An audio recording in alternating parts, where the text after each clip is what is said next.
Welcome. I am Maria Cosme, and this is Pain to Power, where we are learning our tools on how to heal and how to continue growing in community. Brought to you in association with the iRant Network. And if you happen to be with a Roku TV right now, please make sure you go and download the iRant channel and find the BGI TV channel as well. So, thank you again for joining us. In a few moments, I'm going to be bringing on my guest, who I'm very excited to share with you. But before I do, I want to share a little bit about some current things I've been thinking about, which is that if any of you follow me, hopefully you should, on social media, what you'll see is that I have been on this dancing journey. So in January, I went through a lot of things, and I was starting to feel like the rug was pulled out from under me once again in my healing journey. And when that happens, what I realized I do is I go back to my old toolbox, but I also gain some new tools every single time. And this one was starting something new that was going to push me out of my comfort zone. So I started dancing. I started hand dancing. And I've been doing it for a while now. And I'm actually very excited to say I'll be graduating from my hand dancing class in just a few weeks. But what hand dancing did was it gave me some purpose. It taught me how to move through my discomfort, and it provided me community. So it's really been a healing space for me. And recently I read this fact, which I thought was fascinating, which is that neuroscience reveals that dance accesses nonverbal and non-cognitive dimensions of healing and allows our brain to translate motion to healing, which is a beautiful thing. So I knew I was healing because dancing was just giving me what I needed and the joy of dancing again.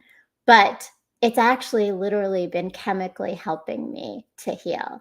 So my guest today is no stranger to all of the different ways that we need to heal. She has been healing, finding love, and manifesting for herself and now for so many others. So please welcome me in joining us. Dr. Drea Cleveland is a prolific speaker, author, life coach, and intuitive healer. She has been doing this for 15 years as a personal and professional in the personal and professional development field. And she created Girl Get Your Life Together to create a special healing space for Black women. She's got the power, and she is sharing it with others. Please welcome my guest, Dr. Drea Cleveland. Welcome.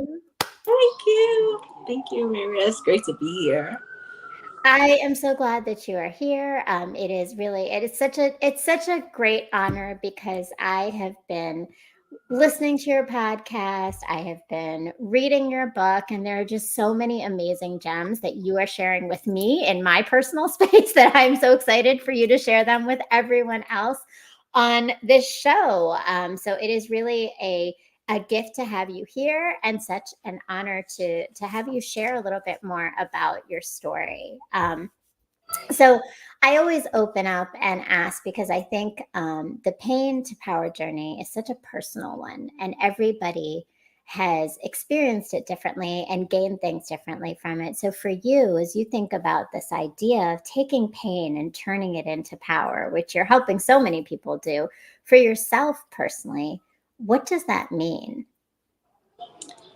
Well, I feel like it could be a loaded question, and mainly because this journey is a ongoing journey. It's an ongoing journey, and it has ebbs and flows and peaks and valleys, right? And then so when I think of turning pain to power, it's learning how to navigate the valleys and turn them into the peaks, and then working from there. There's a lot of different stories I could tell you, so many stories, and I know that so many of us, all of us, really have stories that are like that, where we're able to transform pain that we have experienced into powerful moments for ourselves. I love that. And you're right. All of us do. And so many people do, which is why for me, this show is so important because it is elevating so many of those journeys for individuals who have done that. And I love how you said that it is ongoing, right? Healing is, I always say, healing is an evolution. It's not a journey. It's not a one. There's no end place, right? And in that same way, in Pain to Power, right, like you said, we're navigating the valleys to make them into our peaks, which is a beautiful way to look at it.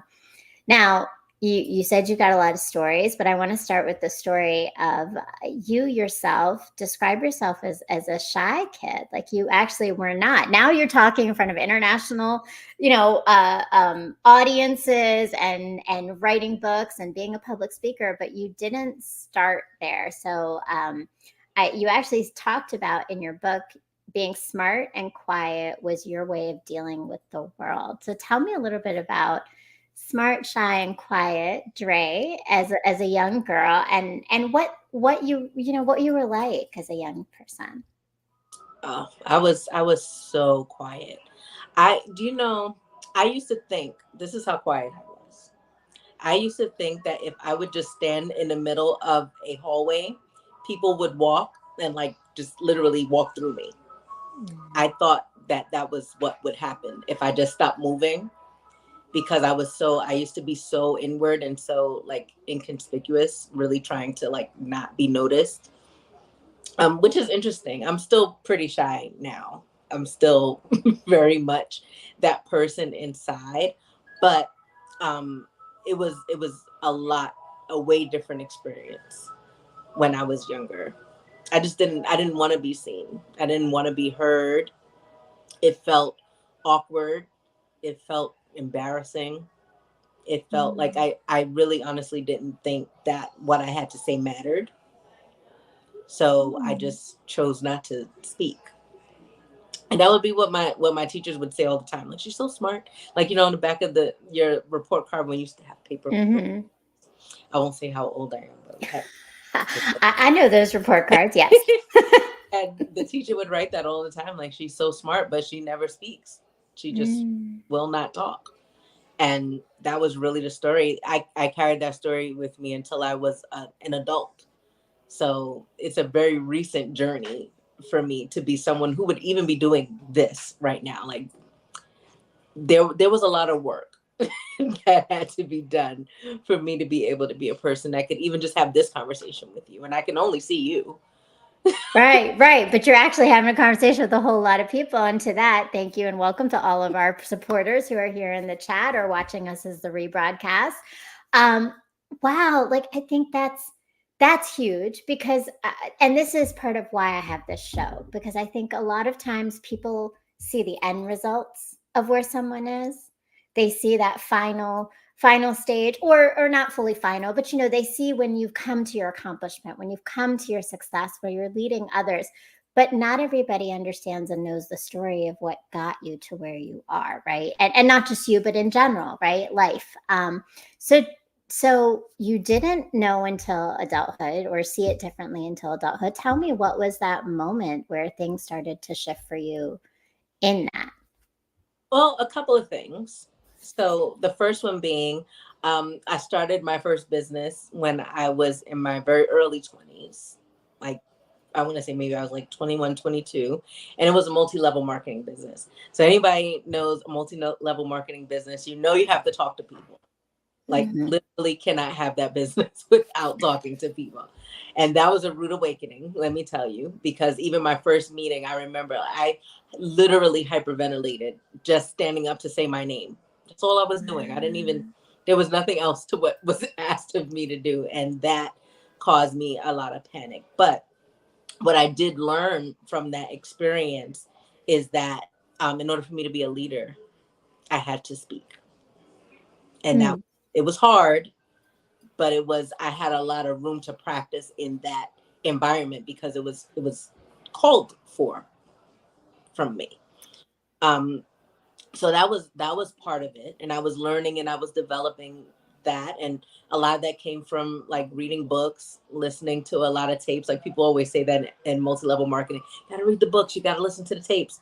If any of you are in multi-level marketing, read the books and listen to the tapes, because that's what made a big difference in my mindset and how I Hmm. started to see myself and how I was able to start to actually become the person that I needed to be in order to stand in front of people all the time.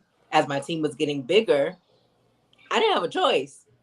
And so I needed that background. I needed that reprogramming in my mind.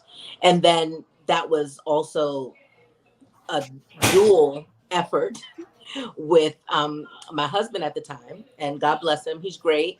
We are wonderful co-parents. He's a part of my family. My child just turned 18, so he's been around Congratulations. for thank you. He's been around for 20 plus years, but as a partner to me, we didn't gel very well. Mm. And in that relationship taught me that that me not using my voice was detrimental to me. And to the point where Mm. I even actually lost my voice. Like I couldn't speak. Like it was a physical ailment that happened. And I could not speak. I couldn't use my voice. I couldn't scream. I couldn't sing. Like I couldn't like those things physically couldn't happen. So like it took me a while. It took me to literally go to doctors, like the ear, nose, and throat doctor, Mm-hmm. and for them, like three of them, to tell me nothing was wrong. They were like, "We're looking. Like there's nothing wrong physically." Mm-hmm. And that was when I really realized. I was like, "It's because you don't use your voice. It's because you don't speak up for yourself. You don't say what you need." Right? It was deeper than just talking and speaking in front of group. Right. It's the mindset. But and I think you talk about it, right? It's the mindset. Yeah. That's a very big different shift of, and it's a belief in yourself. So I mean, those are really complex things happening at the same time, right? You're talking about having your own business, which I mean, kudos to you for starting that in your early 20s. Like, that's huge. But then to have to learn so much and get so far out of your comfort zone and sit in that discomfort, and what you did to shift your mindset is powerful. But then at the same time, to be in a relationship where you're realizing those things that you're not doing. So tell me a little bit about some of all these, the mind shifts that needed to start to happen within those different aspects of you, right? To get to having your voice, but also being present in the way you want it to be. Yeah. Well, the main thing was just understanding and learning that my voice meant something, because that was really like that was a core message that I had, and I can't tell you where I got that from. I honestly don't know, um, because I can't say it's because of my family, because my brother and sister are super expressive. It's not even right. Like it's a thing that I had, and maybe it was karma and a contract from another lifetime. Who knows? Mm, But for some reason, I always had that thought that when I spoke, it didn't matter, or nobody would care what I had to say. And that translated through all of these different, aspects of my life. So being in the business taught me first and foremost, like, yes, your voice does matter. Like when I see the difference between like me saying something and people actually like I actually get their response, and then that's why I was realizing like, okay, like maybe it does matter if I speak, and then so that's where I started to get some kind of confidence. But in my relationship was when I realized that it was deeper than that. So I really had to unlearn that and learn to, like I said, ask for what I needed, which didn't it didn't go quite the way that I needed in the moment, because at that point it was new. It was like, when you certain mm, relationships you have are there to teach you, right? Like they're just there to give you that lesson, and I got that lesson really late, because by the time I really started to actually implement that and learn that I had to speak up for myself, do that's at that moment is when my relationship started to kind of implode. mm. You could only survive with the me that came into the relationship. Right. That's an evolution. That's an Yeah. evolution place, and not everyone evolves at the same pace. Yeah. Um, wow. It's huge to hear you say that you didn't feel like your voice meant something, right? When you think about that statement now, does it still kind of like what does that make you feel when you think about the fact that there was once a time when you believed that? Honestly, it makes me feel really empowered because that's nowhere near my vocabulary today. I And love that. just knowing, like, if anything, it's a reminder to me to give to other people, because I know there's so many people that feel the way that I have felt. And if I'm standing here now, like I said, this is the person who thought I was invisible and people could legitimately walk through me at times. And this is the person who legitimately didn't think that my voice mattered. And like you said, now here I am, like, speaking on everything. Sometimes I can't Yeah. even stop myself. Sometimes I'm just saying all the things. And now you have to tell, okay, it, thank you. Right. So it's a big shift. It took a long time. It took a long time. I am not in my 20s anymore. I am also not in my 30s. Right. So, right. But it took a long time. But, it was an evolution and it was a process. And there's still levels to this game. Right. But Mhm. I don't have, like, that story is not my story anymore. And that makes me feel good. I love that.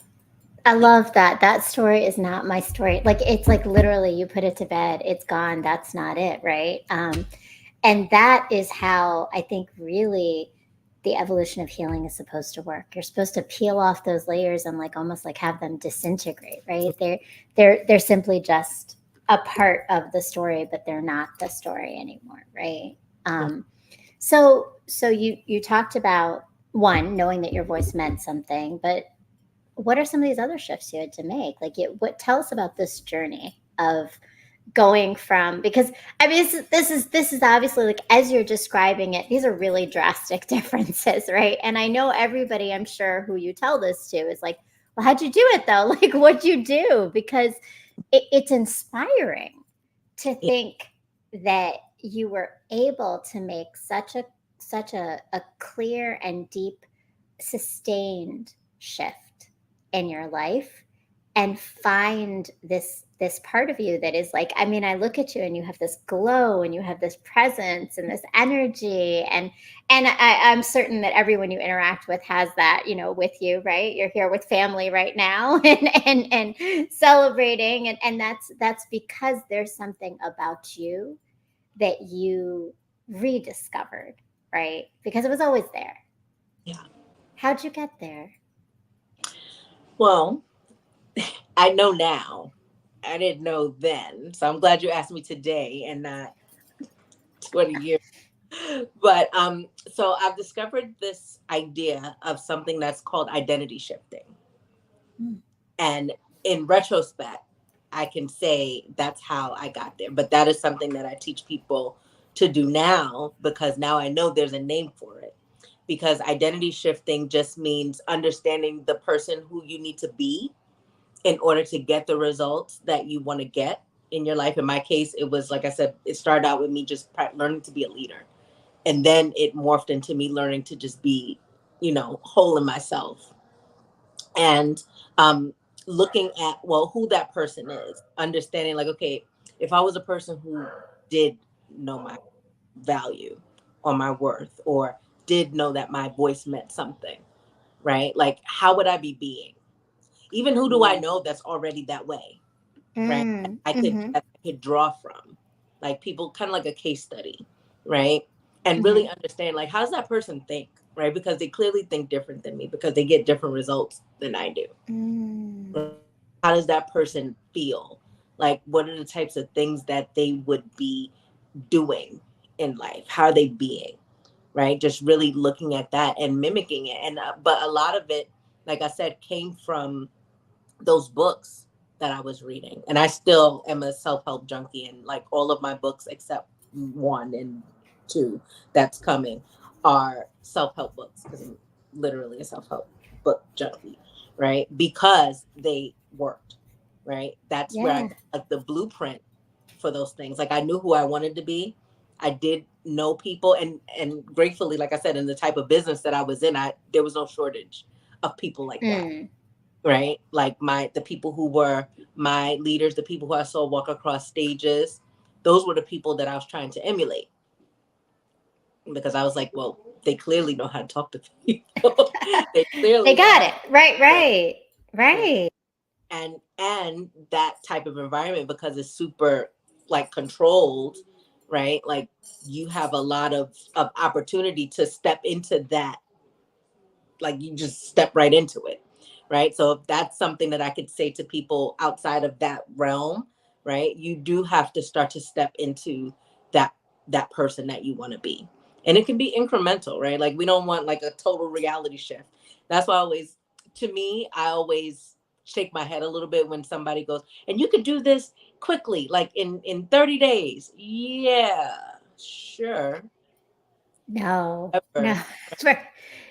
There's a lot, I would imagine there's a lot of unlearning and Yeah. unpacking and reflecting, and that is always something that requires time. Right. It requires time. And even if you have you could have the blueprint in 30 days. You could have the blueprint in a weekend, right? In a day, right? But for you to actually activate it, because then you're also dealing with the things that your brain and your mind automatically does. Like I was being that person like my whole entire life. So at least for like 20 Mhm. something years before I got right there, right? Right. And our minds are computers, so there's no way you're reprogramming that computer that quickly like that, right? Even if you can feel a shift, and you can, that's true, right? That's what I always say to people, like you'll start to do something Mhm. in 5 years. Mhm. You'll be on the path to. That will happen in that amount of time. But you have to upkeep that. You have to keep it going. You have to keep, like, and there's levels to this game. So you may get part one in 5 weeks, right? Or you may get part one in the weekend, Mhm. and then get back in life and go, oh, yeah, Oh, oh yeah, there's more.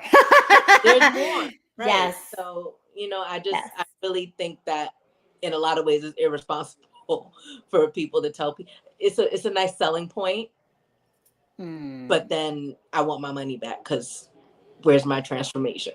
Well, and I think you just made a good point. It's a transactional way of healing, not a real sustained. And that's again, like what I said, like a sustaining healing Mhm. requires work, it requires time, it requires some messiness. And you have to sit in that messiness and that discomfort. There's nothing easy. Anything that is worth having is not going to come that easy, right? It requires our time and effort. And that, I mean, that's huge. And I think, you talked about the layers. So let me ask you a little bit more, like what are some of those layers that you started to uncover about yourself, where like, and it sounds like, if I'm hearing you right, because I've been on this healing journey for like 6 years. I don't have any books written, but I've been, talking about it and talking about my particular journey. And Dialogic, or Film de Montaigne, says, I think I saw it there. Indeed, nothing comes easy. That's for sure, right? But I think for me, the layers start when it's like a new challenge in life comes up, Mhm. and I realize that the toolbox I had is like missing something, right? Like it's like, oh wait, hold on, how do I solve that with Yeah. this, right? Like this is a good toolbox, but it's like for this project, and now I got this new project that's come up. What do I do with it, right? So, I mean, is that the layers that you're talking about? Tell me a little bit more for you, how you unpack that for yourself. Definitely that. Definitely that. Or, right, because it could be that either that tool is missing, or I've now learned a new use for the tool that I had, and I didn't have to use it in that way before, Mm. right? And so like that happens too. I think it could be a mixture of both, right? But a lot of times I notice, and I notice this with a lot of my clients too, like this is across the board, because I'll have clients that will graduate, or what I'm calling, call it graduating, right? And we've done a lot of tools. We've talked about a lot of things. They'll come back later, and literally as we're talking, I'm like, well, you have the tool for this. How would you use that for this Mhm. situation? not even realizing, like, because sometimes, like I said, there's levels. And when you get to those levels, you don't know. You didn't ever experience that thing before, right? It's Right. just like when you get your first job and you were babysitting. That was fun when you made $15, for the day. And Right. there's another level because now you got a real job, even though it's at McDonald's, and you made $8 an hour. You're like, wow, I thought $15 for the day was amazing, but I might be making $100 in that day. What Right. do I do with that? I don't know. I never had $100 a day. You see what I'm saying? Like, it's that. And so, Yeah. you know, so it's and so relationships are a good example of that, right? Like I said, like my relationship with my child's father at the time when he was my husband, it wasn't ideal for me, right? But that was a different time and place. Then I get to, next relationship, different, Mm-hmm. brings up new challenges. Oh, this is another level. I you know some of the stuff Mm-hmm. I didn't see this before. That wasn't over there, over in this one, right? Like now, what do I do? So same thing, like what we're saying. There's new tools, but there's also like things that are already right. Yeah, you have to speak your mind here. You have to say what you need, right? But it's not occurring to you that way because it doesn't look the same as it did over there. Right? Mm-hmm. So a lot of it has been like reintroducing things that have already been given. A lot of it's so interesting because I think a lot of times we think we need more things and the things we have are enough, and it's so simple. It's like that. Mm-hmm. I told this to my son. It's the same message, but I told this to my son the other day because we're both on our, weight loss and health journey. And when we fall off, because we both do it, we just fall off, and we're like, maybe we need to do this instead. Okay, no. So I read, right, and started, and I told him the other day, well, actually today, I reminded him. I said, you know what? We need to stop changing the things. Like, there's no new thing that we should be doing. We know what we should do. We need to do that. Hmm. And I think it's the same across our healing journey too. I love that. And I think that's so powerful to think about the repurposing of something. And like as I think about it, I think it is like it's almost just like your perspective shift, not necessarily a tool. It's almost a Mhm. perspective shift, right? Which you talk about, I know, in Power. So we will talk about that in a moment. And I just want to say a shout out. I saw some of our Ranters fam in here joining us with some great thoughts. So I think No Holdbacks TV and Tasha was in here. So shout out to our Ranters family for joining us and sharing some thoughts. So, I think that idea is big because I'm thinking like what I started in talking about with the dancing for me it's not a tool. It was simply just what I know is I need to get out of my comfort zone in life sometimes. And I'm going to do this thing that's Yeah. going to get me out of my comfort zone. But I did it in a very safe way because I built like I looked back and I'm like, but this is also what I need. What I need is community. What I need is familiarity. And so I went and I started these hand dancing classes with people that I knew that brought me there, but new people in the class. And it was all new for me. But I think that right, that's like the small thing in scope of life, right? Nobody would know hand dancing healed me, but hand dancing healed me because Yeah. it was my tool, right? And I think that's it that you're sharing is this idea that it's just recognizing what's right there in front of you and utilizing it in the way that's best for you because you know yourself. I feel like that's the key. The key is really knowing yourself. Mhm. Yeah, yeah.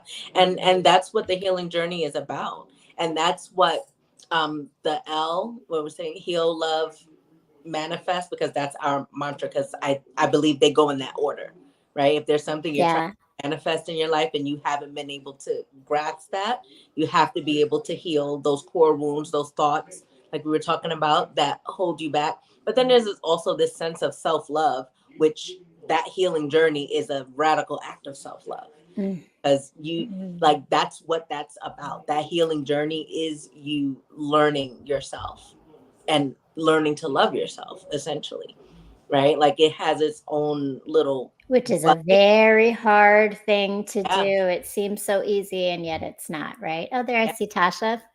yeah. Tasha, welcome. It's good to see you here. Yes, yes, 100%. What did she And say? I can't see.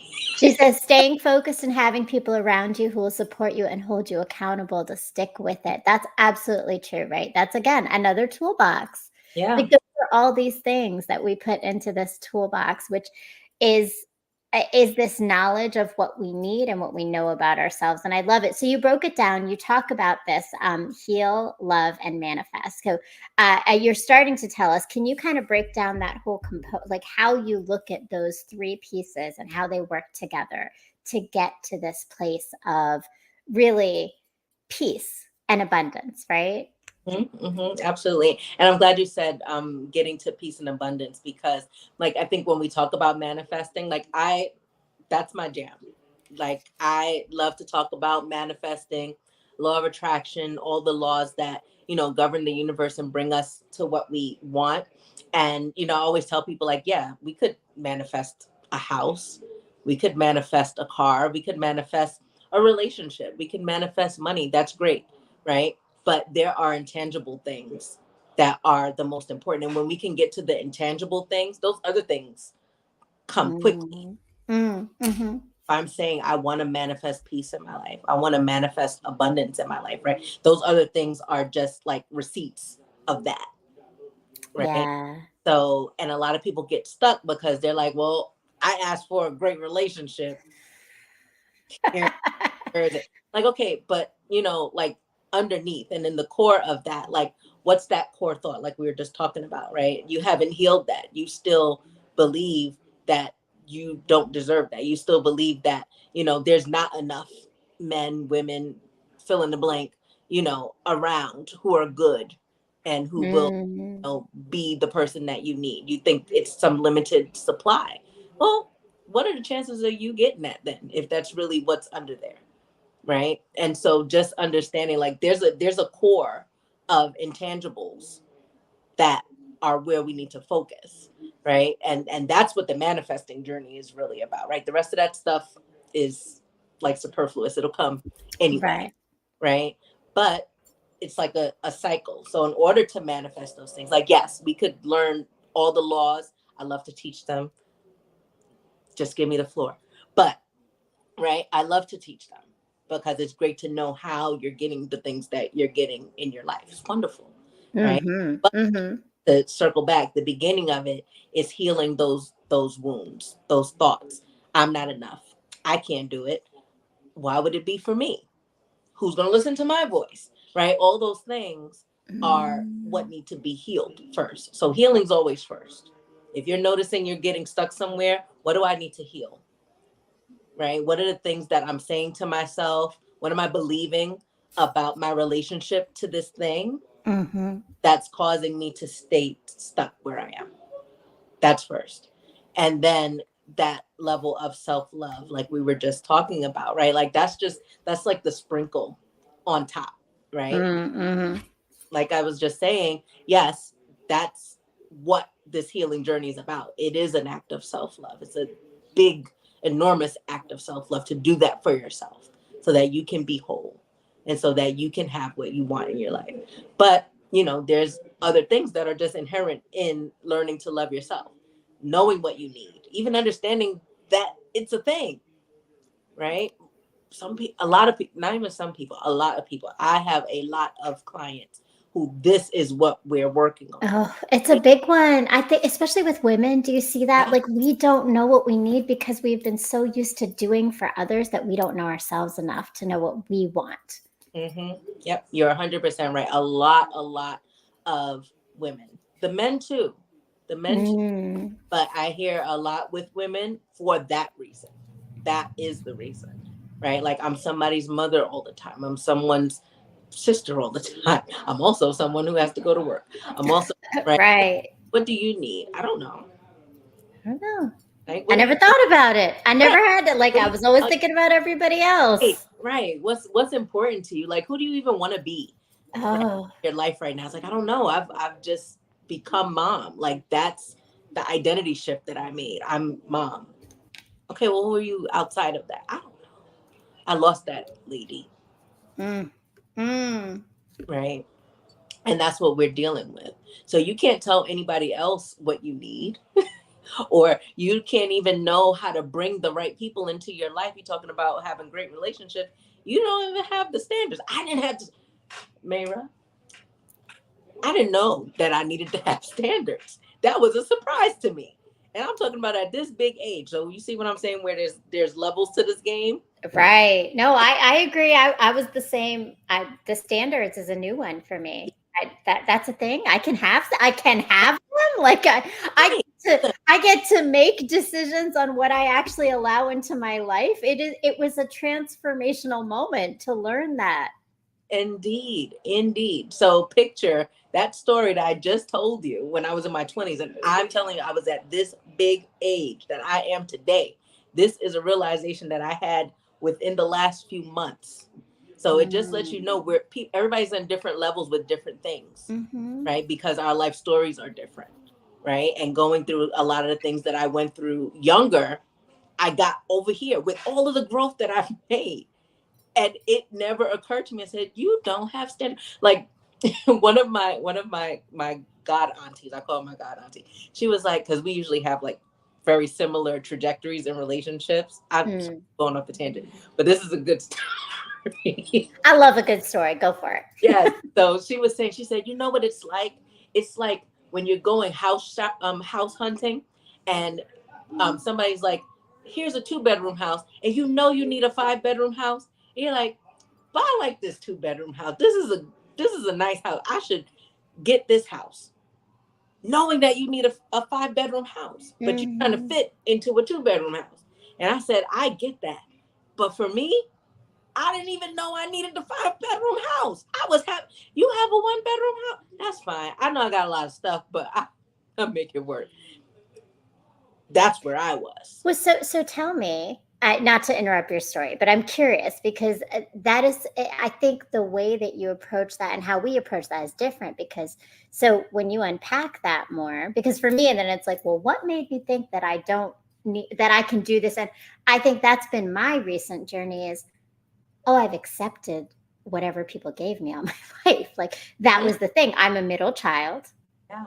I am the one that's the easiest going in all my siblings and family. So, therefore, Mario will do it. Mario will take it. Mario will accept it. And so, when it comes to now house hunting, right? Hmm. Oh, okay, the 2 bedroom house is, more reasonable. I'll take it, right? So, like, I had to unpack my other stuff. Is that something you have had to also figure out into why you didn't have standards? Because it's not just that you didn't have standards because you didn't know there were standards. It's like, there was something about your journey that had stopped you from wanting those standards. Yeah, or even knowing that I need it. You know what it was? And it's so funny because things come full circle. Like my mom, she would always tell me, side note, she was just banging on doors. She's like, "It's your mom." But I don't know if y'all heard that. No. But she used to tell me all the time. She was like, you always like attract people that need a lot of help. She didn't say it that way. I'm just saying it that way because we online. Right, right. That, but that's basically the gist of it. And Yeah. I was like, I don't. She was like, why do you feel like you have to save people? I was like, I don't. I just feel like everybody should be accepted because I always wanted to be accepted. Forget the fact that I thought you would walk through me, right? At least like pay me attention if I'm around. Like you said, like you always had that kind of, I'm the easygoing one, I'm the right, I've always been that person. But to my original point, I was also very quiet. So I just kind of, you know but I always had that everybody should be accepted, right? Because I was basically being invisible and I still wanted to be accepted. So I Right. accepts everybody. And my mom used to always tell me, she was like, yeah, but those people don't have to be your partner. Mm. And Mm. to this big age, I kid you not, to finally get that message. Because that's what I was doing subconsciously. Like, that's the 1 bedroom house. I was okay with that. I was okay with it because I'm like, it's okay that this person's where they're at. That's just where they are. That's fine. And I'm now realizing, this is the mind shift that I'm realizing. Yes, that is true. And that's why you do the work you do. This is why you are a mental health professional, an emotional Mhm. wellness professional. This is why that's your job. It should be your job, though. It's not your job to have that in your relationship and then they're constantly falling apart because you are not with someone who's equally yoked with you. You're with someone like your Mhm. client, and no shade to my clients. Nothing's wrong with my clients, but like the same, the things that I'm now coming to realize, no, I want a person to come with those things already. That's okay if you don't, because there's things Yeah. I didn't know I needed to start. No, that's Right. that's that's huge, and thank you for being brave enough to say it out loud, because I don't think we do enough, and we don't honor what that is and the journey of how we have come to where we are and how we need to move past it, right? And the truth is, I think that you can, like you said, like you can have empathy for others, you can want the best for them and to help them, but you are not responsible for their healing, their growth. And truth is, I think in the end, really, it's a what I've learned for me is it's a toxicity in me. Yeah. There's something that I'm trying to prove. There's actually an ego component for me if that's what I'm doing. And it's not about that, right? It really is about like the partnership, which is such a different thing. So I'm so happy for you that you have those standards and are looking for the partner. Like that's awesome. I am also on this journey, so I hear you, and it's complicated. It's very complicated because I think, and I don't know if this is something you yourself have noticed, but not everyone likes that people have standards. Right. There's a thing with that where it's like, oh, you have standards. I'm sorry, I can't do that. Right? Like, uh, I see some comments here from Tasha. She said, "Loving keeps them at a distance, which is healthy. We can't save everyone, very much so." And I think I saw you threw in a chat something in the chat over there about your sister's comment on taking in. My sister Nikki calls people like that strays. Yeah. Yes, Mm-hmm. yes. If they're in your life, that's where they are. Now, if they're your clients and they're your friends or they're people that you just happen to know and give that, you give that energy when you need to, I think that's different, right? Um, so yeah, tell me a little bit about just for you right now, all of this translated to you helping others? Like, at what point did you go from, okay, now I know Dre really well. Now I've done what I need to for yourself. You found your voice. You've started to make these shifts and continue each layer as it comes, right? And addressing it. When did that go to, now I got to help other people? Honestly, it was simultaneous. It was simultaneous. I will say that because, and this is another thing that I like to, I guess, reframe or say differently than a lot of people do. Like, nobody has arrived. There's no place that I've gotten that I'm like, and Mhm. now I should teach others. Like, we're all on this journey. We and we're all at different levels. Like, there are people who I'm helping who every day with my clients, I'm learning. This is how I learned about the standards. I'm listening to them like this is why I got to get out of my relationship. I can't believe this. This Mm, girl is telling me her standards. Like you, because we're all at different levels. So right. there's no place to arrive to, but Yeah. there's an awareness of that there's something that I have that I can give. There's stories that I have that I can tell. Of course, mixed with, I'm trained as a professional coach, and I do mental health and emotional wellness. That's my job. That's what I do. Right. Hmm. So there's that, but it actually happened simultaneously because I've been coaching for like the last 18 plus years. And I know that because when I published my first book, which was called, it is called God is a Woman, Hmm. 7 Keys to Self-Love and Empowerment for Women. And it was written under my pen name at the time, which is Keone Carter. And a lot of people read that book. And well, let me back up. I wrote that book because a lot of my friends, like, I think I just always was naturally this person, even though I didn't want to talk. I guess when I did talk, it was impactful. Yeah.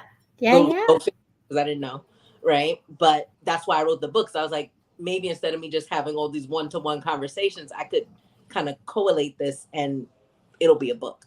And then somebody read the back of the book who happened to be a life coach, and she was like, "You should think about coaching." And I was like, I didn't say anything about basketball here. Totally thought that's what she's talking about. Because right back But then, basketball is one of your loves. That's why, I right?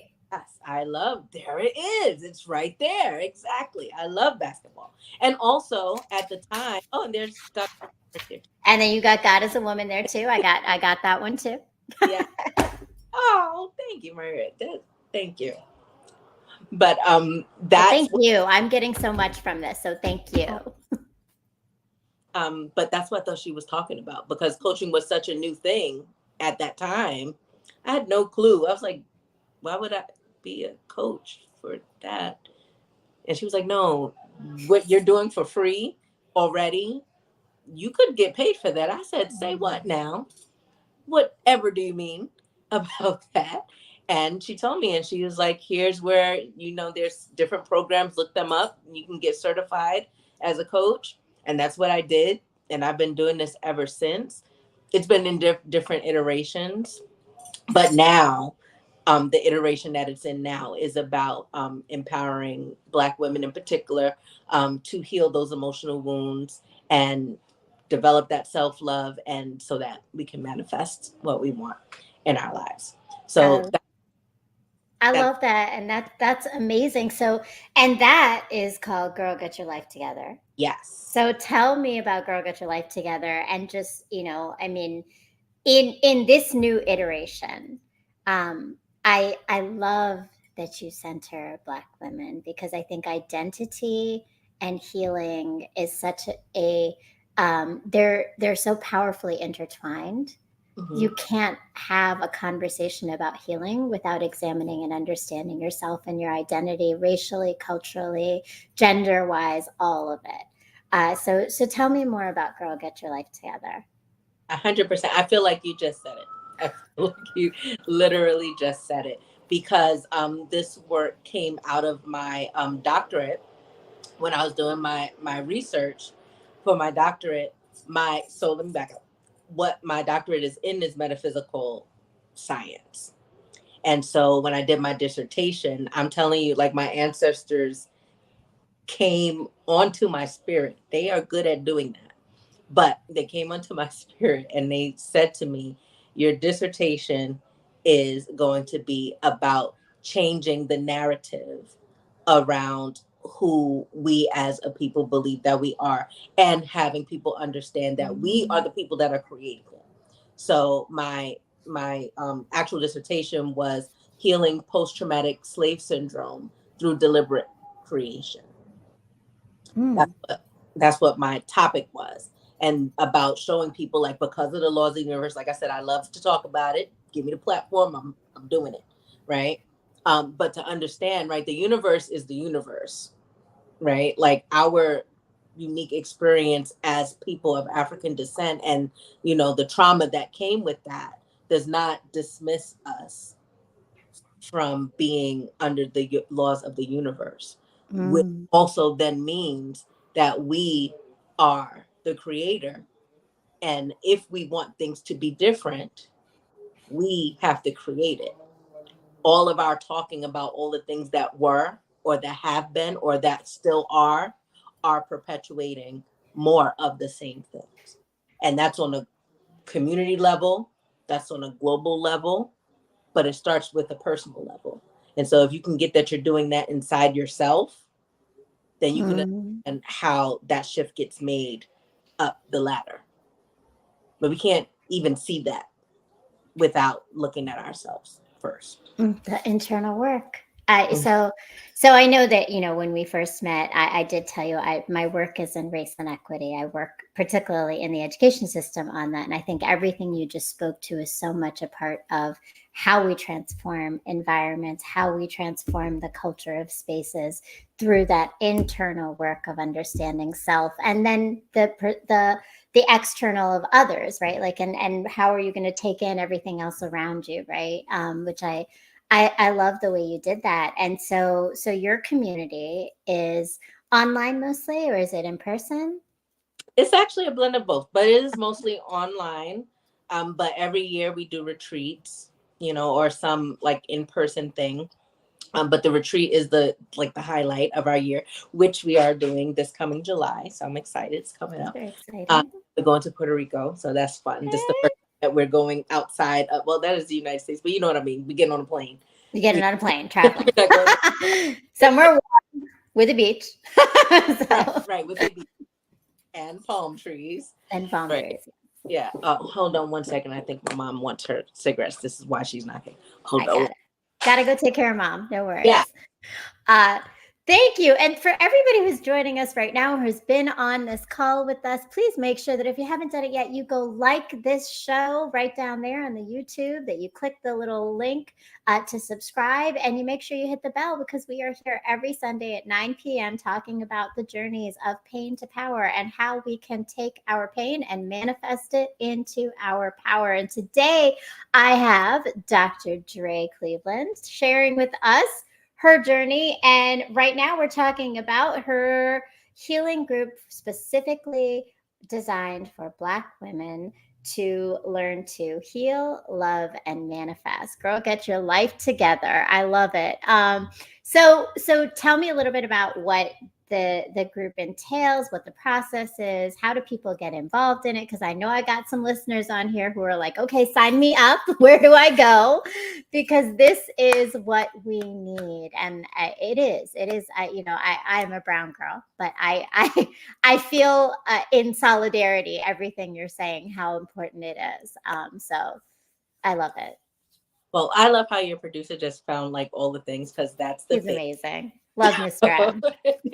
But that is the page. That is www.ggYlt.com, also known as Girl Get Your Life Together, but ggYlt.com. And that is the page where anyone who's interested can become a member of the Sister Circle. And it is a sister circle that's designed for Black women, um, centering Black women, like you said, but gives a space for us to also experience that sisterhood that a lot of people feel is missing with Black women. And like I said, like, no, we create what we want around here. We don't subscribe to what it says out there. That's not what's happening here. We are creating a collective of Black women who are here to support each other on their healing journeys, but also give you a space to be able to share your stories and do the work. So I have what's called the Heal, Love, Manifest Toolkit. It starts off with about 12 different exercises, things that I use with my clients all the time, right? Because I can't do a million one-on-one clients, right? So that's in there, and you can, do the exercises for yourself. You can type your experience. I also from time to time give prizes, because I like for people to actually participate and do the work, right? So Mm. prizes for people who actually participate and put their experiences in the chat. But the part that's important, or that is important, I shouldn't say that. That part's important too. But that part just got there is my point. Like, we use Yeah. the Heartbeat app, and that just got there. So I'm still like moving things over there. But the group has survived almost solely on our sister circles. And we do them once a month. Every month we have a sister circle, where, like I said, people will have a topic, and people will share around their experiences around that, because that helps people heal. And we teach each other how to ask for what we need. We talked about that a lot today, right? So people will share, and then they will Mhm. say, I need your feedback, right? Or Mhm. I just needed you to listen to that, right? Or I needed you to, give me a virtual hug, like whatever it is that they needed. Yeah. Because we're so used to just, and on the other end too, right? Like, we're all guilty of it. Like, someone's telling their story, like, girl, you need to do such and such and such, and you need to, right? Like, okay, but sometimes that's not what I'm asking for. Sometimes I really just want to share. I'm just Mm.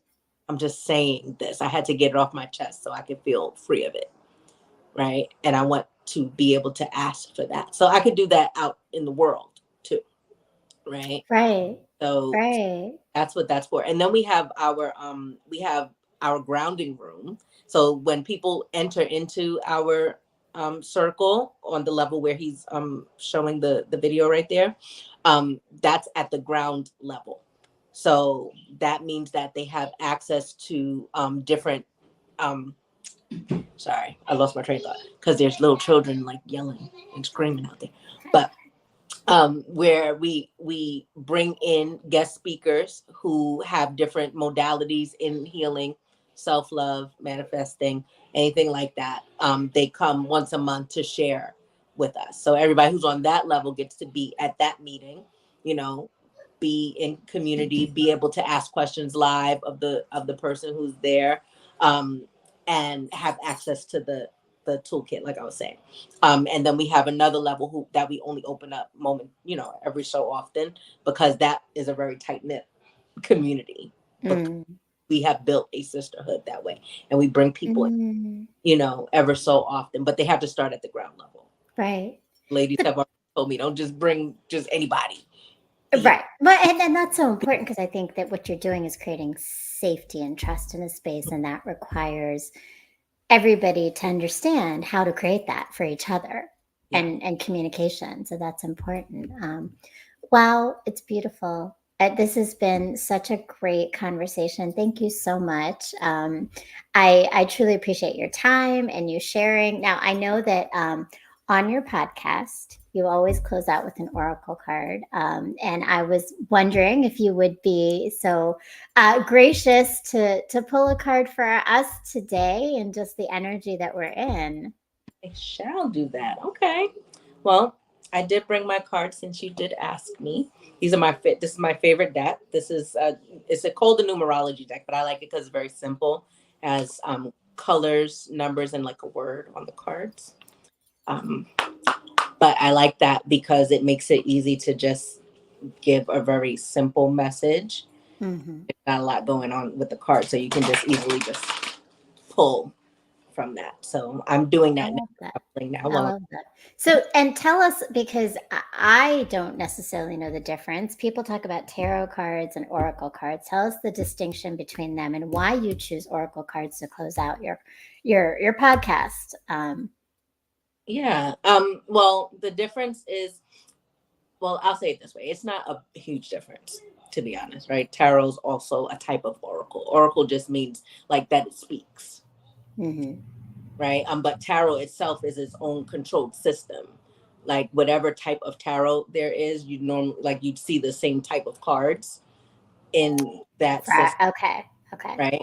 Whereas oracle cards, they might be, like I said, like this is a numerology deck, but I Mm-hmm. have like a past life deck, I have a health deck, I have a like they're just different. This airy deck, like there's tons of different decks, and it's what calls to you. Like I have like 20 different decks legitimately, but I still kind of gravitate to this one. It's my favorite. Um, so okay, this card wants to come out because it keeps sticking out. So, oh, we love this. Okay. So the card that we pulled for our collective information, can you see that? Mm-hmm. Okay. Mm-hmm. It's Is, intuition. yes, intuition. Intuition. So, and also you probably could see that, but it's with the number 22. Mm-hmm. Color is orange. So for me, like when I look at the card, it's what sticks out to me. Like it might be the word itself, but it might be the color, but it could also be the numbers on the card. And right now, out to me the most about this card is that it's orange, right? And orange is the color of our sacral chakra. So if you know anything about the chakras, um, like they're different colors going up the Mm-hmm. center meridian of our bodies, right? But the sacral chakra, which is bathed in the color orange, is about us understanding what we give birth to, what we're creating. We're just about like, creating our own life, our own story, Right. right? And that center is about creation. That's where creation happens. Like that part of our belly is where our wombs are as women, right? Mhm. So not necessarily a physical child, but what are we birthing? What are we bringing into our lives? Like, what is it that we are actually trying to manifest out, right? It's also really connected to our throat chakra, because the throat chakra is where we speak it, right? And we've all heard, like in many spiritual traditions, they say that, you know, life and death is in the tongue, or, you know, the world began with the word. Mm. And that is about us actually speaking of using our voice, right? That what we create here in that sacral chakra area has to be birthed out loud. It has to be given rise to by our Yeah. by our speaking, right? So a lot of this conversation has been about learning to use our voice. We were talking about my voice, but this card lets me know that there are many people who are listening to this, or will be listening to this, who that is their story too. That they have to learn to be able to use their voice. Your intuition is not off. What you're feeling is not wrong, and what you're thinking is not wrong. And you need to learn how to speak that. Whatever it is that you're bringing or wanting to bring to life, since we're talking about manifestation, it's there to be birthed, but you have to speak it. You have to, that's what has to come out of your mouth. That means, right, no more of this, you know, I can't do it, or I don't have a lot of money, even though I'm trying to manifest money, but I'm speaking about I don't have enough. We have to get into alignment of the things that we want in our life, Mm. right? So this card is speaking very loudly that it's also about foundation, by the way, because the 22 is a master number, but it also is a four, and four is about foundation, right? So this is where you start. So anybody who's listening to this today, you may already even be, but today marks a day for you to start to see it as a foundation for where you're going next and what you want to create in your life. Oh my God, I love that. And what a powerful card to pull. I think it says everything. It speaks to what we've talked about, but it's speaking to me. I'll be honest. Like, it's speaking to me. The idea of birth and creation and our voice and the foundation, all of these pieces are definitely where my mind is right now in so many places of my life. So thank you. Thank you for your time. Thank you for sharing your knowledge, your expertise. And please make sure that if you haven't done it yet, I mean, go and follow Dr. Dre for sure. Make sure that you follow her on Instagram as well as Facebook. Are you on Facebook as well? And all of her links are down below in this YouTube video. If you haven't done it yet, also please make sure that you hit the like button, give us a heart, and share a comment about what stood out to you from this conversation. Dr. Dre dropped a ton of gems. I know you walked away with something.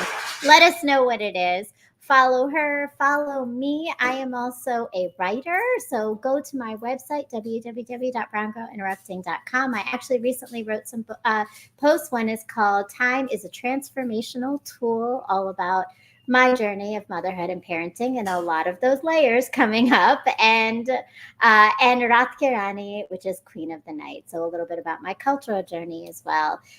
Please, if you haven't done so yet, and I don't know, Dr. J, if you have a Roku TV or a Roku stick, Yeah. you can go. Anybody who has one, go and find download the I Rant channel, and on there you will see the station for BGI, as well as many other stations that have so many different shows, Pain to Power, and lots of other shows hosted by many of our Ranters Network family. So you're not going to want to miss that. And tune in every Sunday at 9 p.m. on Brown Girl Interrupting on YouTube, and come and join us for Pain to Power. I only have 2 more episodes this season before we close out. So I hope you join us also, Dr. J.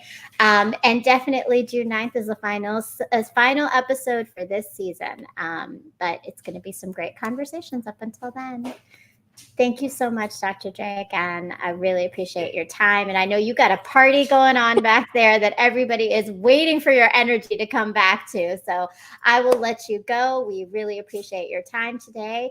Thank you to all my audience, for everyone watching the rebroadcast, to my iRant family, and of course to my producer, Dialogic, Mr. M, and to all of our iRant family. Thank you. Peace, love, and light.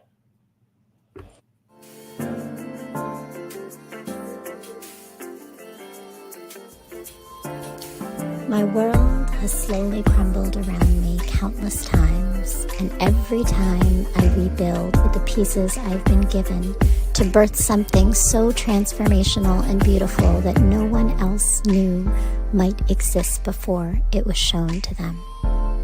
These moments tend to coincide within my romantic path. The universe has been telling me to focus on the revolution and not romance. It has over time given me the tools, resilience, and light to turn my pain into power. And only now do I see that the key to this always resided in the love and knowing I had in myself, not from the external sources of family or men. The message I have been avoiding might be that my time in this world I had existed in was not to receive love, but to put it out there for others to see, feel, and heal through.